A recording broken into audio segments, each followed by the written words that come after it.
Hi and welcome to Seminar 9 about the Ark and the Third Temple. When I was at Mount of Olives the last time, Jews had gathered to bury a beloved man, a father of 7 children. He had been a victim of a terrorist attack and had been killed along with his pregnant wife and 2 others in Hebron by a Palestinian. They were all shot to death. Yitzhak Ames was very eager to see a third Jewish temple built. In fact, he went on the Temple Mount every Yom Teruah with this thought. When he was killed, he was currently working on an encyclopedia of the ceremonies connected to the holiest of holies.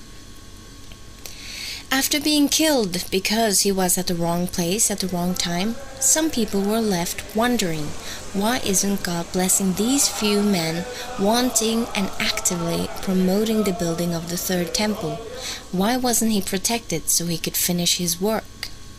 Yitzhak Ames was not the only one lamenting over Israel not rebuilding the third temple. It's a movement among both Christians and Jewish groups wanting to take away this mosque and rebuild a temple here, where the second Jewish temple once stood.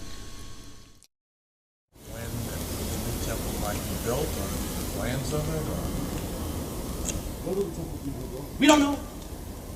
Why are you asking this? Go be a good Jew.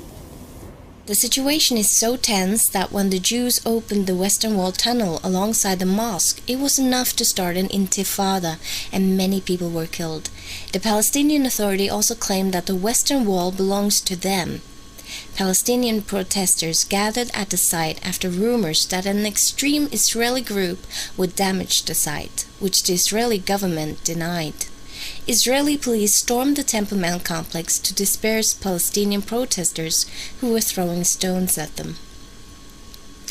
These items here are authentic items built by craftsmen to be placed in the third temple. This candlestick, that you can see on the way to the Western Wall, has also been made to stand in the new temple. Of course, there is one problem with all of these plans. Israel has political power over the Temple Mount after taking it after the Six-Day War, but they do not have religious power over it. In addition, the many in the world claim they have no political right to it either, leaving them with almost no allies in this subject. Many believe that God is allowing the Ark to be found so it can be placed in a third temple where a kingdom will rise from Israel. Any attempt to tear down the mosque or take over the Temple Mount will most likely turn into a war that will affect the entire world. Here you can see Jews walking with guards on the Temple Mount, unable to worship there, ending their tour outside the gate while singing and dreaming of the area they have lost. And here you can see Jews praying underground in front of the temple area. So this is an extremely important topic to understand for both Christians and Jews and even Muslims. So let's look at the history behind this area. This mountain called Moriah, but also regarded as a mountain in the city of Zion, might now become the catalyst for a Third World War. The first time we hear of it is when Abraham came to this mountain and was just about to sacrifice his son, when God suddenly told him that he would choose another to die in his son's place. The prophecy of the substitute went as follows. And Abraham lifted up his eyes and looked, and behold, behind him a ram caught in a thicket by his horns. And Abraham went and took the ram, and offered him for a burnt offering instead of his son. And Abraham called the name of that place Yahuwah Yireh, as it is said to this day, in the mount of the Lord it shall be seen. Later Abraham paid tithe to the priest and king who ruled here. But the population changed, and by the time Israel entered this land, it was controlled by the Jebusites. David conquered this city, believed to be on the slope below the mount here. The Ark of the Covenant was first brought into the city of David. Then, breaking the requirements of the Torah, David is faced with a plague from God, a plague killing the inhabitants of the city. Lamenting over the punishment, David sees an angel standing on the hilltop before his house with a drawn sword to judge the entire city.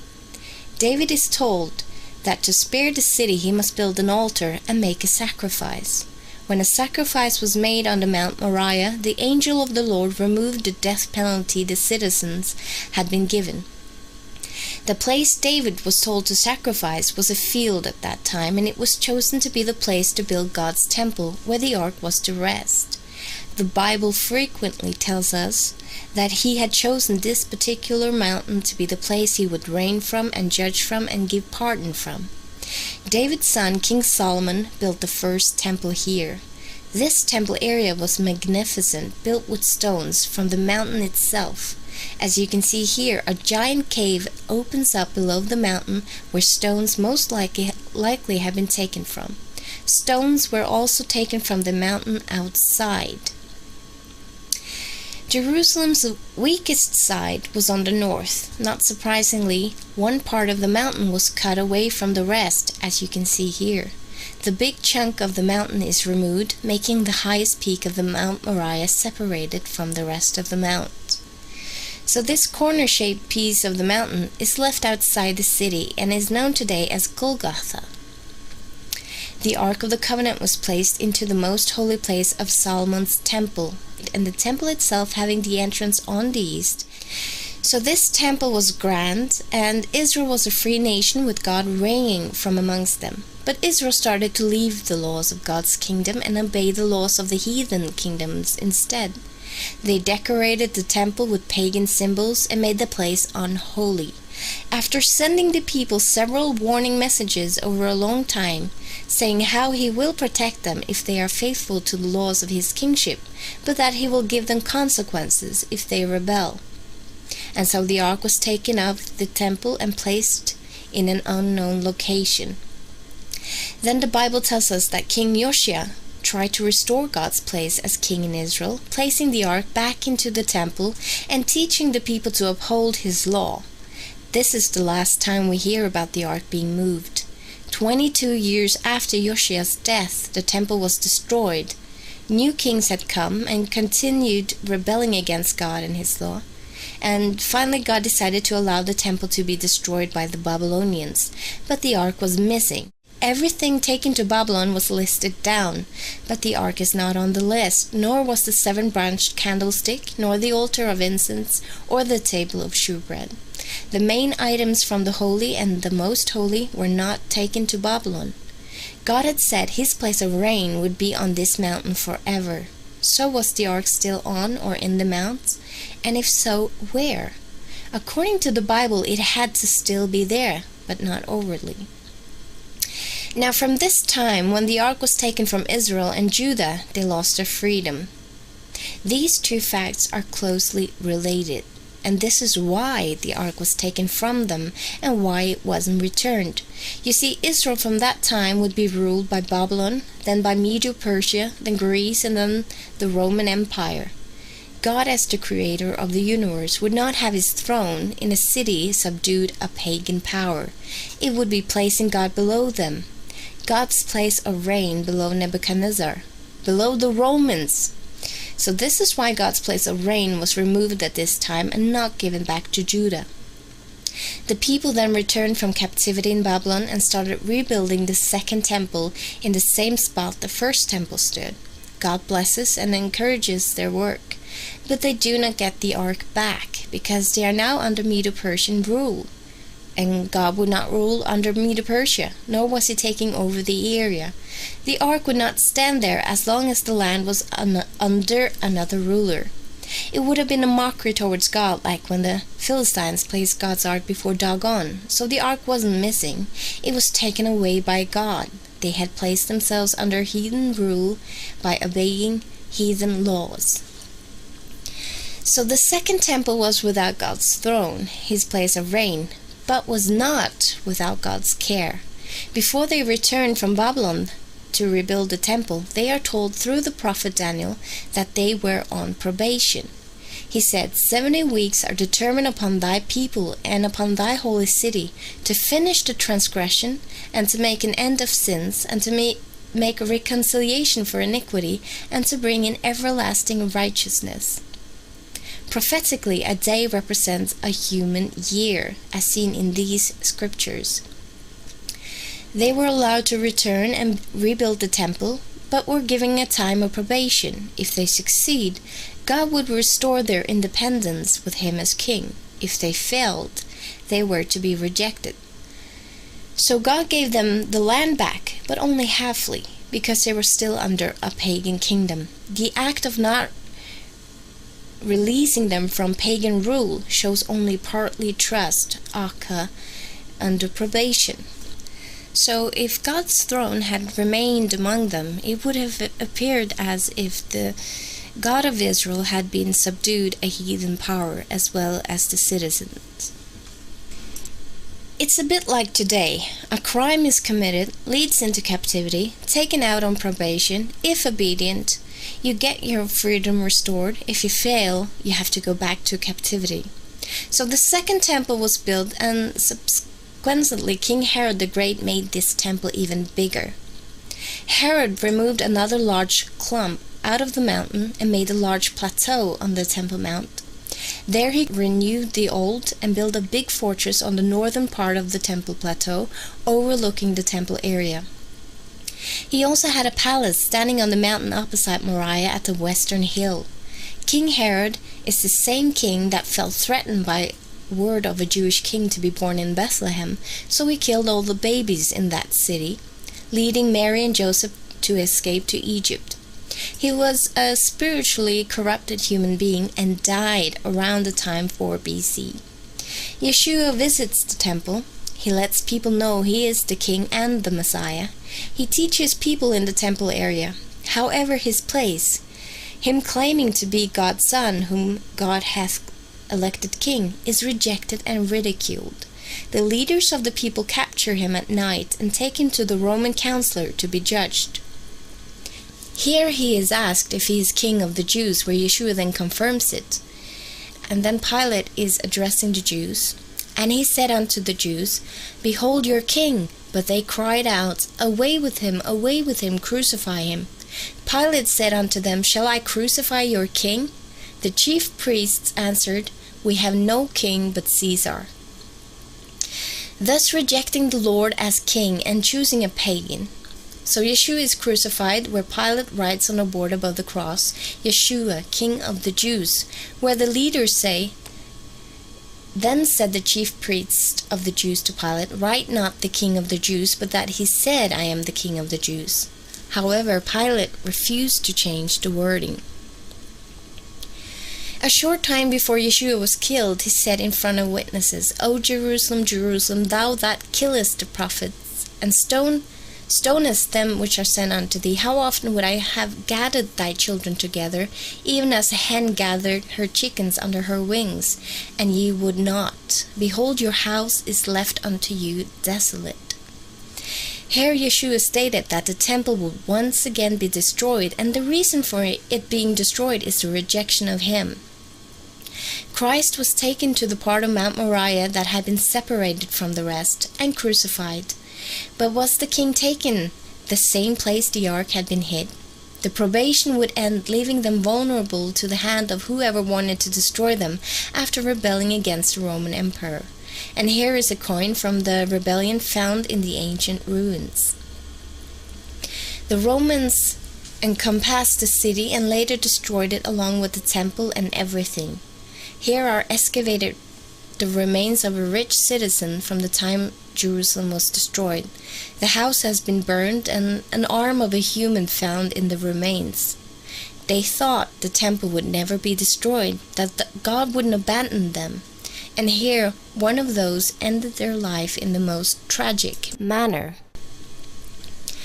With the temple taken from them, and with it the possibility to make peace with God through the atoning Sabbath called Yom Kippur, Israel no longer had a way to redeem themselves according to the law. Jews were denied access to the city completely, and the temple in honor of the Roman supreme god Jupiter was placed where the Jewish temple once stood.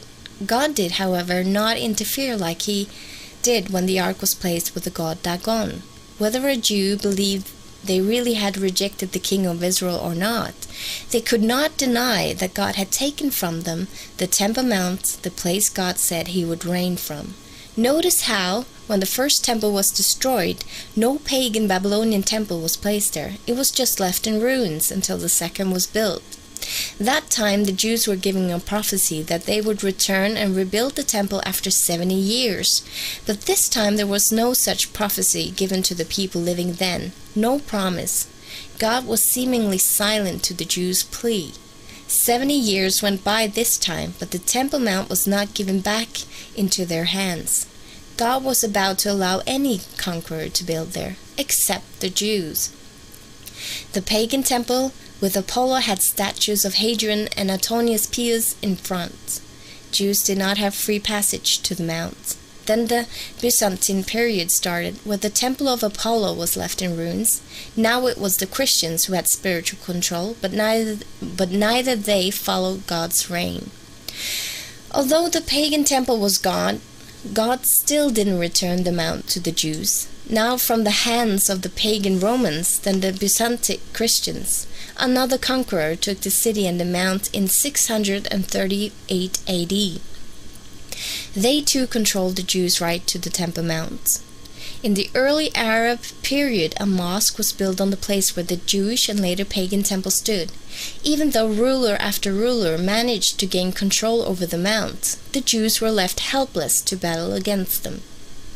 God was still not hearing their prayers to gain back their Temple Mount, the symbol of their redemption through the ceremonial laws and the place God would reign from. Clearly, God was not choosing to reign in the state of Israel at this time. The next power to fight over this spot were the Roman Christians. In 1099, they conquered Jerusalem after a 5-week siege. They are known as the Crusaders, and this was called the Crusader period. And God also allowed this to happen, but He didn't allow the Jews to conquer. The mosque was turned into a church. Then in 1187, Saladin entered the city and took control over the mount, where it once again was turned into a Muslim religious house. Later, when the Ottoman Empire took over the city, they rebuilt the walls around the city and strengthened the city as a place for pilgrim visits. And it's their walls that surrounds the old city of Jerusalem today. The place then fell to different hands. Between the years 1917 and 1948, Jerusalem was under British mandate, a Protestant nation. However, they allowed the Muslim mosque to remain standing as the longest standing building ever erected on the mount. Yes, no other building had been standing so long there, not Solomon's temple, not the Second Temple. In fact, the Muslim mosque stood there longer than the 2 first Jewish temples combined. In the old city today, all different types of people are centered: Muslims, Jews, different Christians, Protestants, and Catholic and Armenian, to mention a few. It's almost like all people once entering the city throughout time has a trademark or a monument and a people remaining. In 1948, the State of Israel was declared. Over a period of time, groups of Jews immigrated to Israel, in addition to those Jews that had always lived there. But Jerusalem was still in the hands of the Arabs. During the Six-Day War, Israel liberated East Jerusalem from the Jordanian rule on June 6, 1967. The Jews finally had power in Jerusalem after being humiliated at this very place for hundreds of generations. From this time, a movement started among both Christians and Jews, thinking God was now giving the land back to them. But the political situation was not in their favor. They were left outside the Temple Mount, knowing any attempt to tear down the mosque could result in the death of the State of Israel, leading to a war with both the Arab world and even the United Nations. A piece of the wall closest to the mountain, called the Western Wall, became the place of lamentation over the temple, so close but still not there. Many prayers and many tears have been cried here, and from it being a place of lamentation over the loss of the mount, today many Jews have given up the idea of a third temple and have claimed the wall itself to be God's new dwelling place, that it has divine presence, that God is still not punishing them. Many think of Jerusalem now as a Jewish city, however, it is not completely. It hasn't been for 2,000 years. Today it's controlled by the Israeli government, but their hands are still tied. Not by the Romans, the Byzantines, the Arabs, the Crusaders, or the Ottomans, but by the eyes of the world, who is paying close attention and defending the Mount for the Muslims. It's almost as if God allowed the Jews to return almost all the way, so close, but still not making the Mount available to them. Some Jews think God wants them to tear down the mosque and build a new temple. And that is what many of them are preparing to do. Many Jews think that a restoring of the temple will give them back the atoning ceremonies and therefore God's forgiveness. However, such an act would be another rejection of Yeshua. So in regards to a third temple, this is important to understand. Yeshua said the temple was destroyed because they didn't accept him. Thus, still not accepting him leaves them still under condemnation. As we see, 2,000 years have passed and God has allowed pagan Christians and Muslims on the side doing unbiblical things there, but he keeps preventing the Jews from building there. Yeshua said, I am the way, the truth, and the life. No one cometh to the Father but by me. Notice who he says this to. That's right. He said it to the Jews, meaning there is no way to get to the Father but by him. God will not accept a temple service without Christ in it. The apostle said also to the Jews, there is no other names whereby we will be saved. This is the message for Jews today. There is no other way. God will keep the Temple Mount away, leaving them without atonement until they accept Christ. What Christ said still counts. The temple was destroyed after rejecting him and choosing a pagan king over him, and that they shall no more see him before they say, Blessed is he that cometh in the name of the Lord. Christians encouraging a third temple is fighting against God and God's rule. Instituting Levite priests is a rejection of Christ's priesthood. Today is really a historical event for the Jewish people. It is the beginning of the work of the third temple, construction for the third temple. Here in Mitzpeh Yericho, we are building a field school for Kohanim and Levites in order to teach them the work that they have to do in Yerushalayim when the temple will be rebuilt. Most scripture references used to strengthen the idea that God is giving Israel the Temple Mount and causing the immigration were written before the second temple was built. That's right, God spoke of a new temple and the people of Israel returning, and it happened. 3 migration occurred after Israel's captivity, and the temple was rebuilt.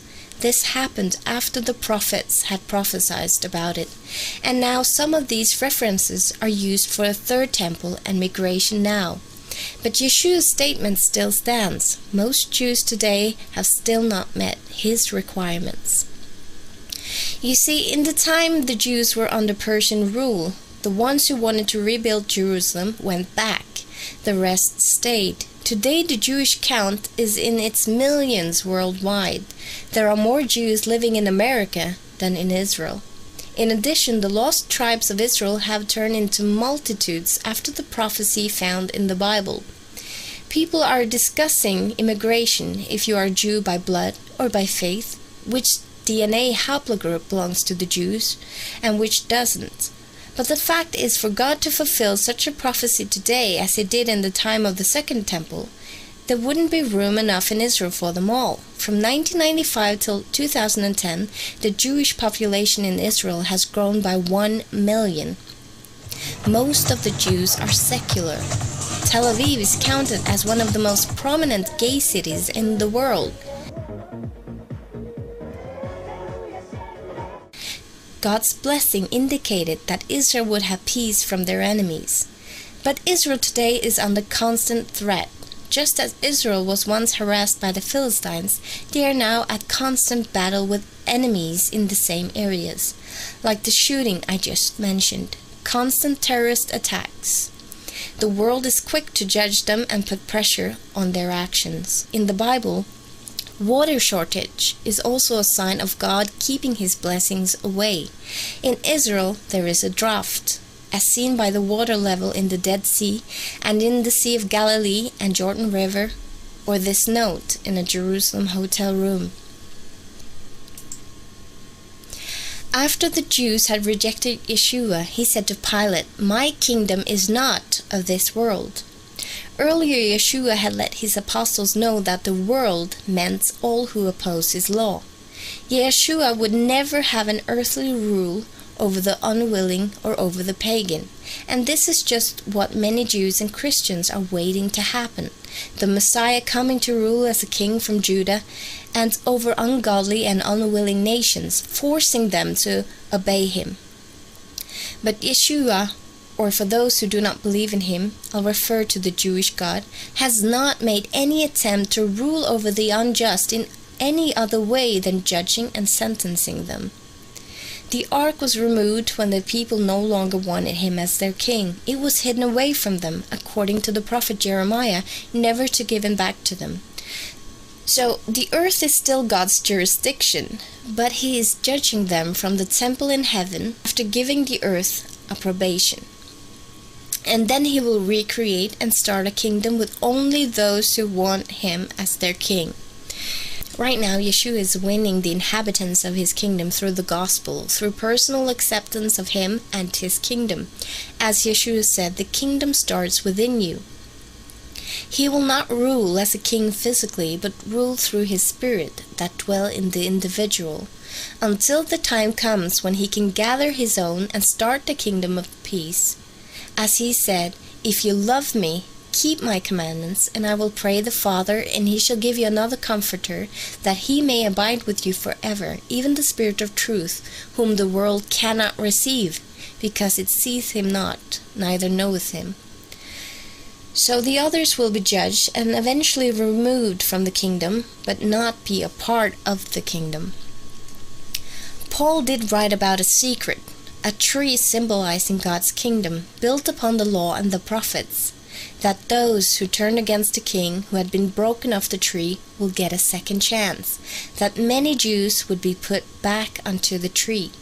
But all the different books of the Bible must be understood together. One verse does not contradict another. Those put back on the tree are those Jews meeting Yeshua's demand for them to acknowledge him as king, and it will be those that understand they cannot obtain salvation through the ceremonial laws, but that Yeshua is the only way. It's my personal belief, looking at Christ's own statements, that the Temple Mount will be kept away from the Jews forever, as it has been for nearly 2,000 years. For God, nothing is impossible, and the fact that he has done this for so long is a testimony to them that they lack something for regaining his favor. I think you will be amazed to see when Jewish groups tried to take over the mount, God stops them, even punishing them over and over again. Right now, the Israeli government themselves are stopping some Jews from tearing down the mosque and rebuilding a temple. There will always be someone there to stop them. You see, Jews want to put up the sanctuary system again, something Muslim, pagan, and Protestant Christians never did.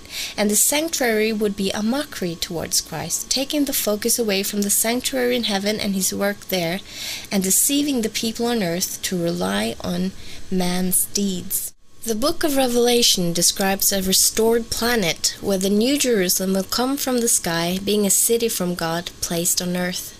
It's written that in it there is no temple, but the throne of Yeshua and his presence will be there.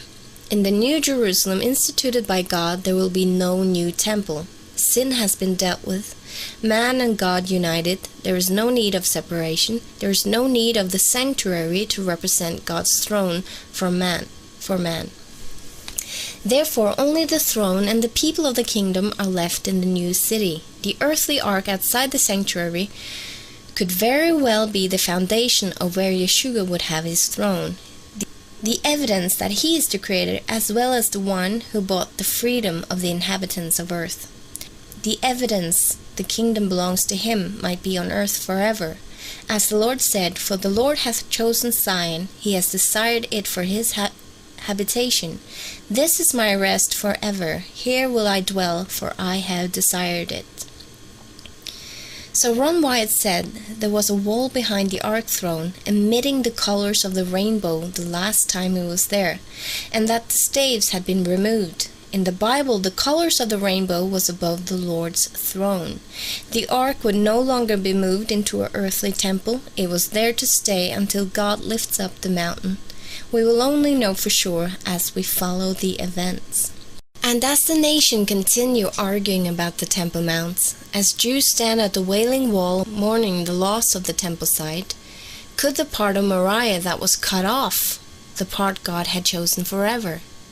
Just as Christ was rejected like this piece of the mountain, he was the cornerstone they rejected, like the mountain also was cut off the rest of the mountain and even shaped as a cornerstone, as a witness to what really happened here.